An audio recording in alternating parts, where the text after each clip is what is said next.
បាច់ជំនួសក្នុងនេះបងចង់បងអត់ណានៅក្នុងជាតិរបស់កម្ពុជាយើងមាន3ពណ៌មានដូចជាខៀវក្រហមនិងភាសាចង់កណ្ដាលជាពណ៌សអត្ថន័យនៃពណ៌នេះគឺសិតតែមានដែលជឿជ្រៅខ្លាំងណាស់សម្រាប់បងប្អូនប្រជាពលរដ្ឋរបស់ប្រជាជនខ្មែរទាំងប្រទេសពណ៌ក្រហមតំណាងឲ្យជាតិគឺទឹកដីនិងប្រជាជនខ្មែរចំណែកពណ៌សគឺតំណាងឲ្យជាសាសនាសន្តិភាពចំណែកពណ៌ខៀវវិញគឺតំណាងឲ្យព្រះមហាក្សត្រដូច្នេះបងប្អូនជំនាន់ក្រោយកូនជំនាន់ក្រោយត្រូវយល់ដឹងពីអត្ថន័យនិងពណ៌នៅលើទឹកជាតិរបស់កម្ពុជាយើងព្រោះអីគឺជាអត្ថន័យមួយដ៏មានន័យជ្រាលជ្រៅសម្រាប់បងប្អូនប្រជាពលរដ្ឋខ្មែរទូទាំងប្រទេសដែលនឹករលឹកដល់គុណនិងអត្ថន័យបង្កប់នូវសន្តិភាពនិងភាពខ្លាំងក្លារបស់ប្រជាជនខ្មែរគ្រប់រូបនិងគ្រប់ជំនាន់បើបងប្អូនគិតថាវីដេអូនេះមានប្រយោជន៍សូមជួយ share បងប្អូន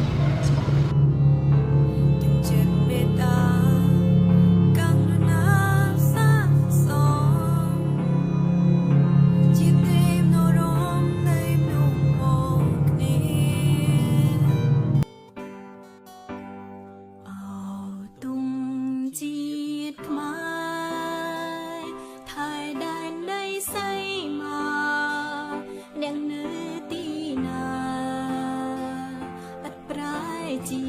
นខ្មែរវប្បធម៌ចំណាំង